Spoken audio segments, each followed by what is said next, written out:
우리 하나님 말씀을 보겠습니다. 하나님 말씀은 민수기 2장 1절부터 34절까지 말씀입니다. 우리 교독하도록 하겠습니다. 제가 먼저 한 절 읽겠습니다. 1절 말씀입니다. 여호와께서 모세와 아론에게 말씀하여 이르시되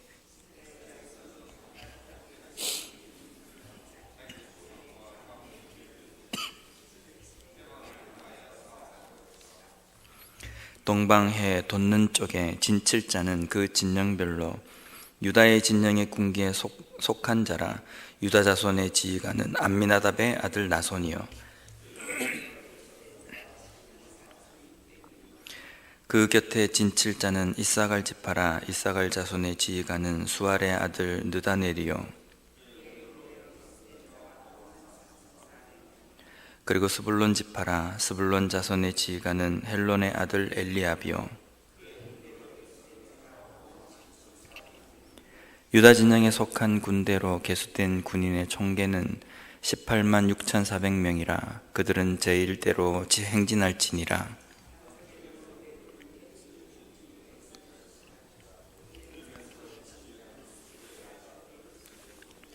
그의 군대로 계수된 자가 4만 6,500명이며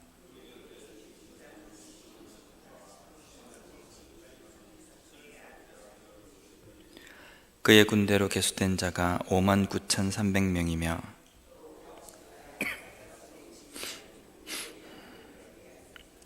그의 군대로 계수된 자가 4만 5,650명이니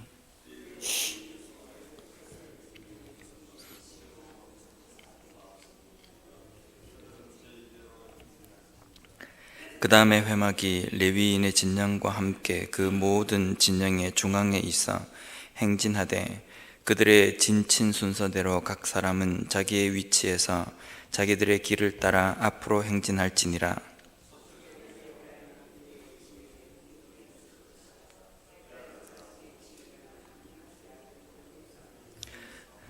그의 군대로 계수된 자가 4만 500명이며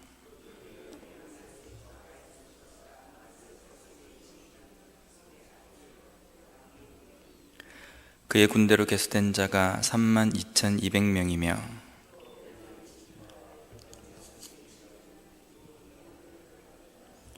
그의 군대로 계수된 자가 3만 5,400명이며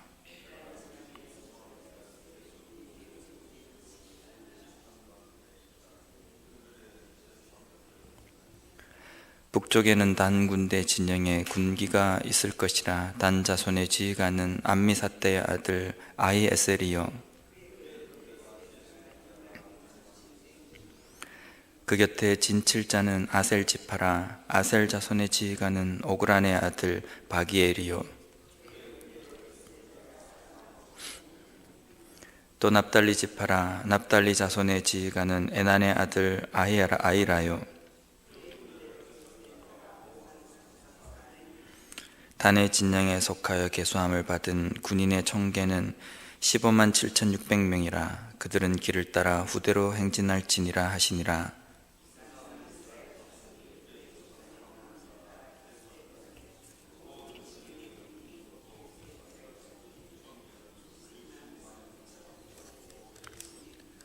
레위인은 이스라엘 자손과 함께 계수되지 아니하였으니 여호와께서 모세에게 명령하심과 같았느니라. 이스라엘 자손이 여호와께 모세에게 명령하신 대로 다 준행하여 각기 종족과 조상의 가문에 따르며 자기들의 길을 따라 진치기도 하며 행진하기도 하였더라. 아멘. 어제에 이어서 오늘 본문이 숫자 나오고 지휘관 이름 나오고 얼핏 보면은 이 말씀이 과연 우리의 삶 속에서 무엇을 적용할 것인가 라고 생각하기가 상당히 좀 어려운 본문이라고 생각을 할 수가 있습니다. 어제는 이스라엘 백성들이 몇 명이나 되는지 싸움에 나갈 20세 이상의 장정들을 계수하라고 하나님께서 명령하신 부분들을 우리가 보았습니다. 오늘은 이스라엘 백성들이 행진을 할 때, 그리고 하나님께서 자 여기에서 우리가 좀 머물자 라고 하실 때에 이스라엘 백성들이 어떻게 텐트를 치고 정착을 할 것인지, 거기에 대해서 세세하게 하나님께서 명령하시는 부분입니다. 이스라엘 백성들의 숫자가 장정만 60만 명입니다. 그런데 거기에다가 아이들과 노인들, 여성들을 친다고 한다면 약 200만에서 250만, 많게는 300만까지도 추정을 합니다. 말이 250만이지 그 숫자가 광야에서 자 출발하자라고 했을 때 우하고 간다든지, 여기서 정착을 하자 그랬을 때 여기저기 텐트를 치기 시작하면 이게 얼핏 보면은 장관처럼 보입니다. 많은 사람들 가운데 아주 멋있게 운집해 있는 그런 모습을 우리가 상상할 수 있지만 자칫 잘못하면 오합지졸이 됩니다. 텐트를 아무 곳에나 치면 사람들이 옮길 수도 없고 이동할 수도 없어서 저쪽으로 둘러가야 된다든지 여러 가지 곤란한 상황이 생길 겁니다. 근데 하나님께서는 이스라엘 백성들에게 만약에 여기서 쉬게 될 때에 정착을 하면 어떤 형태로 12지파들이 텐트를 쳐야 할지를, 개인의 장막을 쳐야 될지를 세세하게 명령을 하십니다. 먼저 레위 지파들이 자기들이 옮기고 있는 성막을 가운데에 칩니다. 그리고 그 안에 성막에 쓰는 여러 가지 기물과 기구들을 그 안에 채워 넣습니다. 그리고 그 성막의 문을 동쪽으로 향하게 하고, 그 동쪽에 레위 지파 중에서 아론의 그 자손 지파들이 거기에 진을 칩니다. 성막 입구에는 아론의 지파, 아론 자손이 거기에 딱 진을 칩니다. 그리고 나머지 북쪽, 서쪽, 남쪽에는요, 나머지 레위 지파 사람들이 진을 딱 칩니다. 그 다음에 그 레위 지파가 진친 그 바깥쪽으로 동서남북으로 세 지파씩 12지파가 진을 칩니다. 이 진을 칠 때에 하나님께서 기준을 하나 세워주셨습니다. 2장 2절 말씀해 보면요, 이스라엘 자손은 각각 자기 진영의 군기와 자기의 조상의 가문의 기호 곁에 진을 치되 회막을 향하여 사방으로 치라. 회막을 향해서 치라는 겁니다. 만약에 이렇게 진을 친다고 한다면 동서남북으로 세 지파씩 진을 딱 치게 된다면 입구를 어느 쪽으로 하시겠습니까? 정확하게 입구를 어디로 내라는 말씀은 없지만 대부분의 이스라엘 백성들이 그 입구를 회막이 있는, 성막이 있는 쪽으로 입구를 냈을 겁니다. 왜냐하면 어디서나 성막이 바라볼 수 있도록 진을 치는 겁니다. 회막을 중심으로 해서 사방으로 진을 치라. 결국은 이스라엘 백성들이 개인의 삶에 돌아갔을 때에, 일상으로 돌아갔을 때에 그들의 삶의 중심이 성막이 되어야 된다라는 겁니다. 이스라엘 백성들이 진을 칠 때에 가장 중심에 성막이 세워져 있습니다.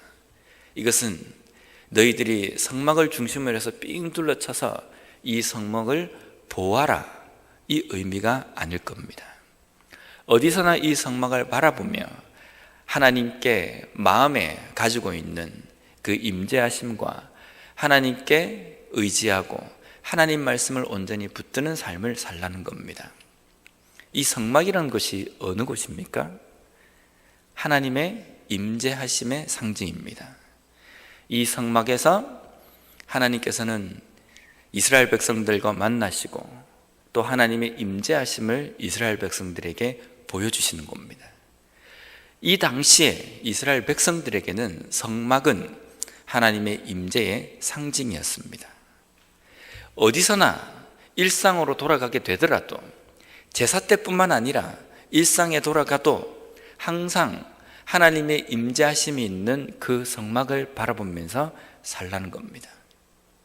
제사는 제사, 하나님께 드리는 시간은 드리는 시간, 나머지 일상으로 돌아가며 열심히 내 삶을 살아가는 것, 그것이 아니라 하나님께 드리든 하나님께 제사를 드리는 시간이건 일상으로 돌아가는 시간이건 항상 삶의 중심은 성막에 맞춰져 있어야 된다는 겁니다. 오늘날 이 성막은 어떤 곳입니까? 우리가 자칫 잘못하면 이 성막이, 이 성전이 마치 교회라고 생각할 수 있습니다. 그러면 성막이 하나님의 임재의 상징이라고 한다면 교회가 하나님의 임재의 상징이 됩니다. 그러면 하나님의 임재가 교회에만 있습니까? 그렇지 않습니다. 하나님의 임재하심은 우리의 개인의 삶 속에, 우리의 마음 가운데에 항상 하나님의 임재하심이 있어야 되는 겁니다.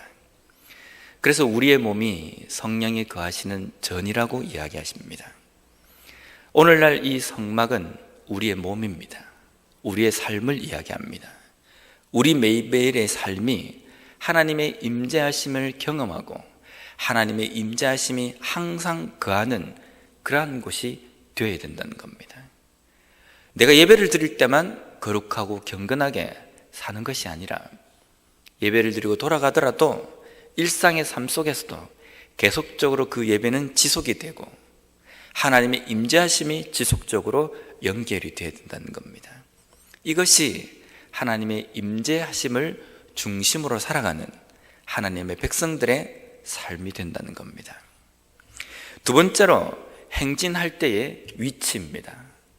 행진할 때는 제일 앞에 레위 지파 사람들이 성막을 다 걷습니다.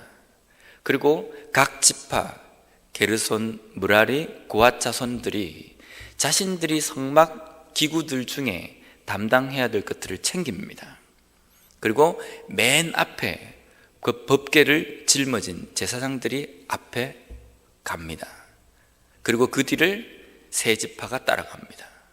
그리고 그 다음에는 게르손과 므라리 지파가 성막에서 거둔 텐트와 여러 가지 기구들을 수레에 싣고 갑니다. 그리고 그 뒤에는 또 나머지 세 지파, 그 다음에 고핫 자손들이 어깨에 성막에 쓰는 기구, 거룩한 것들을 어깨에 짊어지고 따라갑니다. 그 뒤에 나머지 세 지파 이렇게 갑니다. 행진할 때에도 오합지졸식으로 우 걸어가는 것이 아니라 맨 앞에 법궤가 앞섭니다. 하나님의 말씀입니다. 물론 이 법궤 앞에는 뭐가 앞장서서 갑니까? 구름 기둥입니다. 이스라엘 백성들이 여기에서 옮겨야 되겠다라고 생각하고 결정할 수 있는 것은 하나님의 구름 기둥이 움직이면 이스라엘 백성들은 빨리 자신들의 짐을 챙겨서 움직일 준비를 해야 됩니다. 그리고 행진할 대열을 갖춰서 그 구름 기둥을 중심으로 해서 법궤가 가는 그 길을 따라가는 겁니다. 이것이 이스라엘 백성들이 40년의 광야 생활 가운데 그들이 행진하는 규칙이었습니다. 이 모습이 오늘날 우리의 모습과 비슷하지 않습니까? 우리의 삶 속에 내가 가야 되고 내가 움직여야 되고 내가 걸어가야 될 그 길을 결정하는 것은 하나님의 임재하심입니다. 하나님이 가자고 그럴 때 따라가는 겁니다. 하나님이 멈추라고 하실 때에 멈추는 겁니다.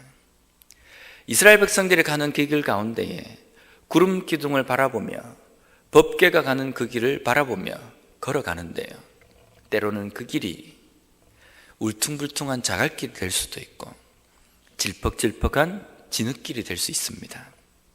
그럴 때 이스라엘 백성들 마음 가운데 이런 마음이 생길 수 있습니다. 아니, 저기 좋은 길을 놔두고 왜 굳이 이 자갈길로 가야 되는가?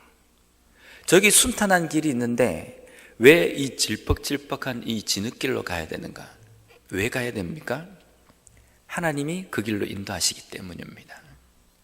하나님이 이 길로 인도하시기 때문에 이 길로 가는 것이 정답입니다. 왜 좋은 길, 평탄한 길로 가서는 안 됩니까? 하나님께서 가시지 않기 때문입니다. 하나님께서 허락하시지도 하나님께서 그 길로 인도하시지 않기 때문에 그 길로 가지 않는 겁니다.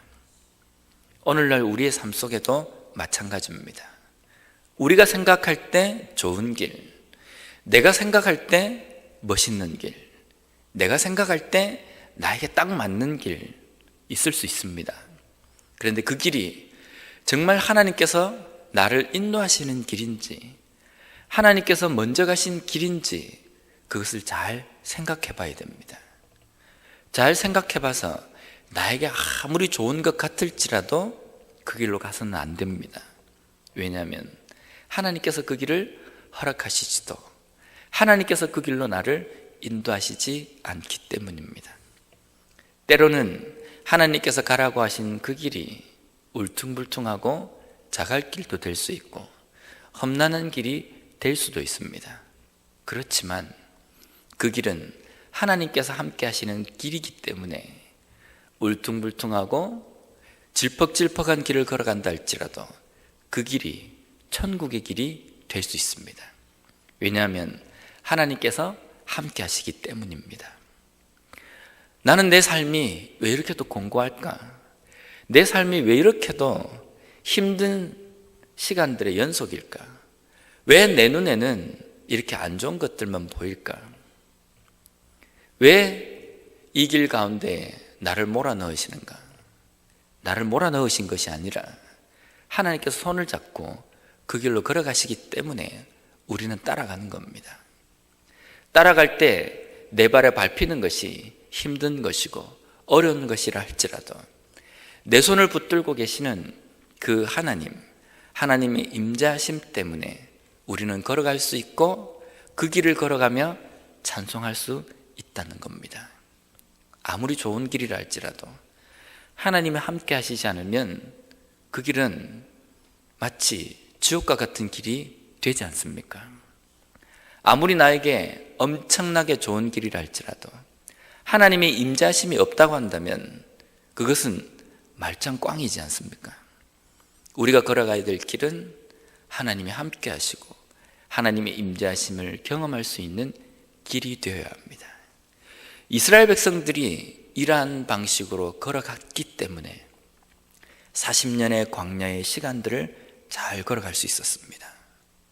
한 명의 소실 인원도 없이 그들의 신발이 닳지도 않고 그들이 굶지도 않고 그들이 물 때문에 죽지도 않고 평안하게 가나안 땅까지 갈 수 있었습니다. 왜 그렇게 갈 수 있었냐면 하나님의 임재하심과 항상 함께 했기 때문입니다. 우리의 삶 속에서도 매일매일 내 삶을 인도하시고 내 삶 가운데 역사하시는 그 하나님의 임재하심을 바라보고 하나님의 임재하심을 온전히 붙들며 살아감으로 말미암아 오늘뿐만 아니라 얼마 남았을지 모르는 우리의 남은 인생 가운데에서도 그 하나님의 인도하심을 바라보며 살아감으로 말미암아 우리의 인생의 경주를 잘 달려갈 수 있는 우리 개인과 우리 가정과 우리 교회가 되었으면 좋겠습니다. 기도하겠습니다. 하나님 감사합니다. 200만이나 넘는 그 수많은 백성들이 40년의 광야의 생활을 무사히 잘 마칠 수 있었던 것은 움직일 때에 그리고 때로는 멈췄을 때에 어떻게 삶을 살아가고 어떻게 움직여야 하는지 하나님께서 법칙을 세워주시고 하나님의 인도하심을 온전히 보여주심으로 인하여서 가능했음을 다시 한번 말씀을 통해서 깨닫게 됩니다. 하나님, 우리의 인생이 한 사람의 인생이지만 가만히 돌아보면 너무나도 복잡하고 너무나도 많은 문제들이 있습니다. 그런데 그 많은 문제들과 복잡한 상황 가운데서도 지금까지 여기까지 올 수 있었던 것은 하나님께서 인도하시고 하나님께서 설하실 때에 서고 하나님께서 가자고 하실 때에 따라 나서며 순종했던 그 믿음들로 인하여서 가능했음을 다시 한번 고백합니다. 하나님, 앞으로의 우리의 남은 삶 가운데에서도 항상 서든지 가든지 하나님의 임재하심만을 바라보며 나아갈 수 있는 저희들이 되게 하여 주시옵소서. 지금 내가 딛고 있는 이곳이 하나님께서 원하시는 장소인지, 지금 내가 걸어가고 있는 이 길이 하나님께서 인도하시고 하나님께서 가기를 기뻐하시는 길인지 항상 물으며 걸어갈 수 있는 저희들 되게 하여 주시고, 우리의 눈을 들어 구름 기둥이 가는 곳을 바라보게 하여 주시고, 우리의 눈을 들어 하나님의 말씀이 가는 그 길을 바라보며 순종하며 따라갈 수 있는 우리 개인의 삶과 가정과 교회가 될 수 있도록 도와주시옵소서. 오늘 하루도 영락교회 모든 성도님들이 하나님의 인도하심을 바라보며 순종하며 나아갈 때에 승리하며 이 하루를 마칠 수 있는 그러한 삶이 되게 주님 붙들어 주시옵소서. 예수님 이름으로 기도드립니다. 아멘.